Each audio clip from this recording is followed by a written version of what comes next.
you guys? Marty Schwartz here from GuitarJams.com. I put a little question for you guys up on my Guitar Jams Facebook page, which I'll actually leave a link for down there. Also leave a link down there for just GuitarJams.com because there's tons of lessons on there that are based on scales, modes, and theory. And there was a lot of questions I asked. What non-song lesson are you guys wanting to work on? And it was lots of scales, arpeggios, and mode questions. So what I'm going to do right now is I'm going to give you just one position of a mode that I like to use a lot, including guys like Jerry Garcia. That was another request. I'm putting a lot of answers into one video. So what I'm going to do is I'm going to show you a shape of the Mixolydian mode that I like to use a lot. And I'll explain it a little bit, but obviously a whole theory lesson is not going to fit into 10 minutes. But this is a nice little nugget of info that I think a lot of you will get something from. So enough of my yapping. Let's zoom in and do it. Here we go. All right, something to keep in mind, especially if you're confused by modes or you don't know much about them. The progression is just as much the mode as the actual scale. So what I mean by that is all the modes are coming from a key, which is a group of chords. So if you see a chord progression and you know your music theory and you know your modes, when you see a chord progression, you can actually see what family or key it fits into, and then you know how to plug in your mode. But it takes some time to kind of get all that stuff down. Like I said, you can't do that in a 10-minute lesson. So what I'm going to do right now is just show you one little aspect of it. The progression I was playing was A, G, D, back to G. You know, pretty common set of chords together. And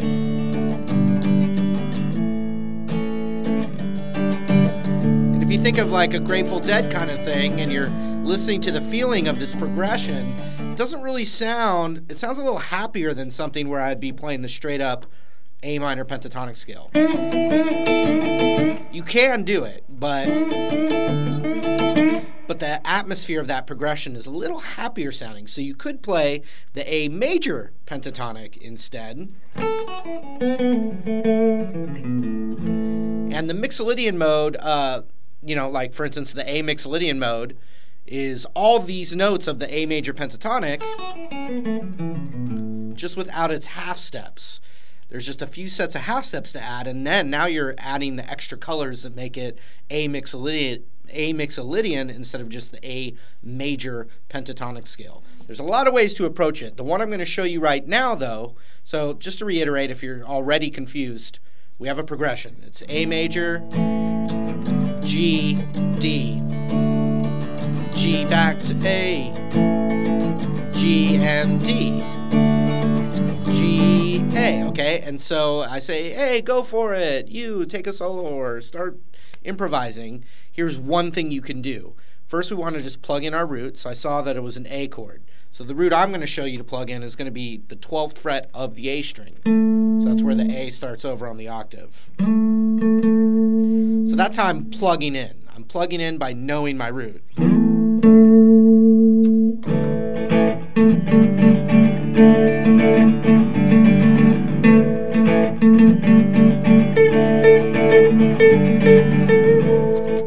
The other root is on the 14th fret of the G string.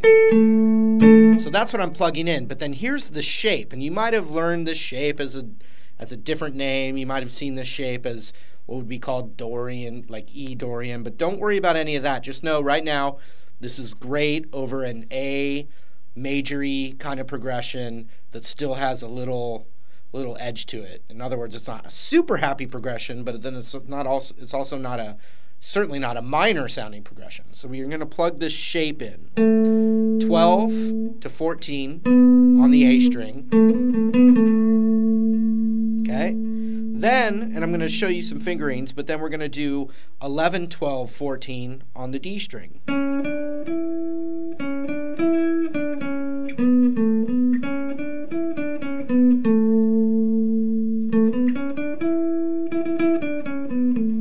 So far, that just sounds like the A major scale, and it is, but we're going to play one note that's not in the A major scale, and it's 11, 12, 14 on the G string.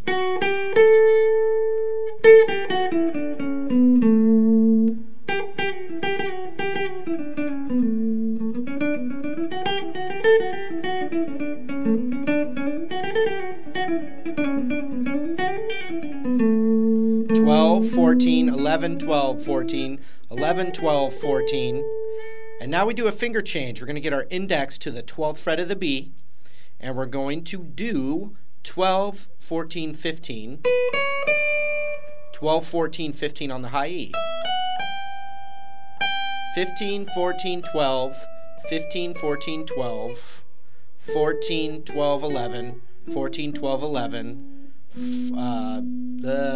my math is bad. 14, 11. Now you could also do 15, 14, 12 on the low E as well, but just the home base is that A note. So watch when I just play the scale. Oops.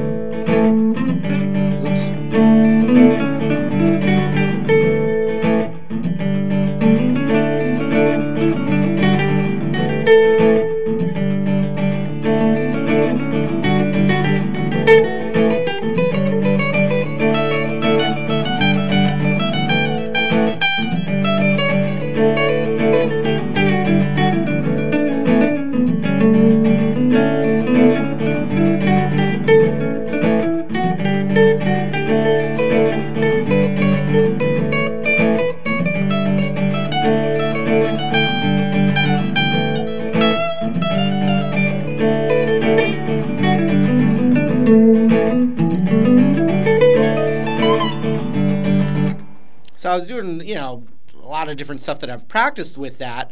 But what you can do is, besides practicing the scale, and we'll do it from the A string, you want to go, just to practice, middle, pinky, and then index, middle, pinky, index, middle, pinky, index, ring, pinky, index, ring, pinky. And just run that up and down.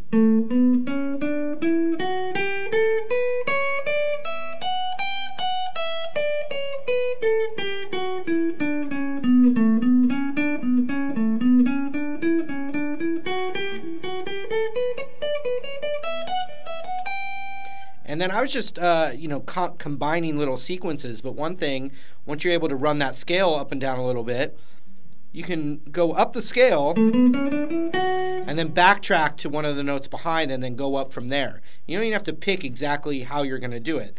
But like, for instance, now I'm going to climb up from this note, and then I'll just kind of at some random point go and climb up from the next note up.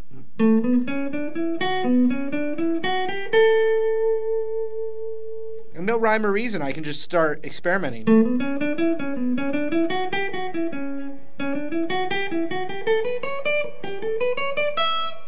And then the same thing going back down.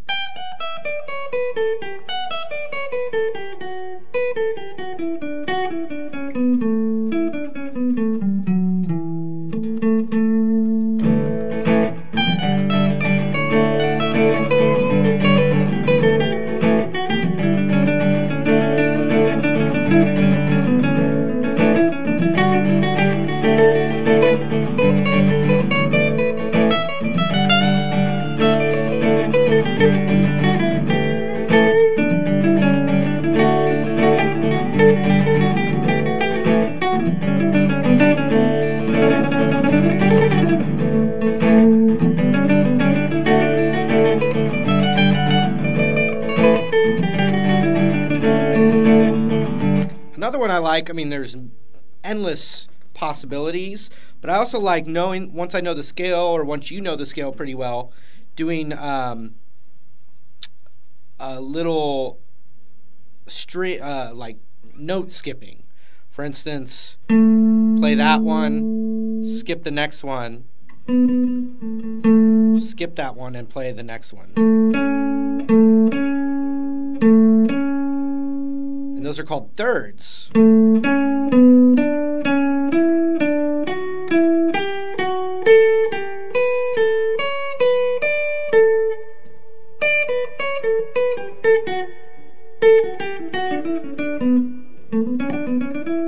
really, man, combining those two ideas, the going up and down and starting at different notes, and then also the skipping, the thirds.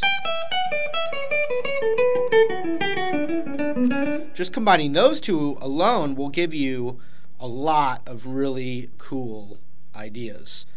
But then also on top of that, if you know some A major pentatonics, you can throw those in there combined with the shape. So just work on the shape a little bit. Try it over an A chord progression, or it works well over even the land of A7.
And a lot of stuff I was doing was with alternate picking, but then you also want to experiment with the hammer-ons and the pull-offs too.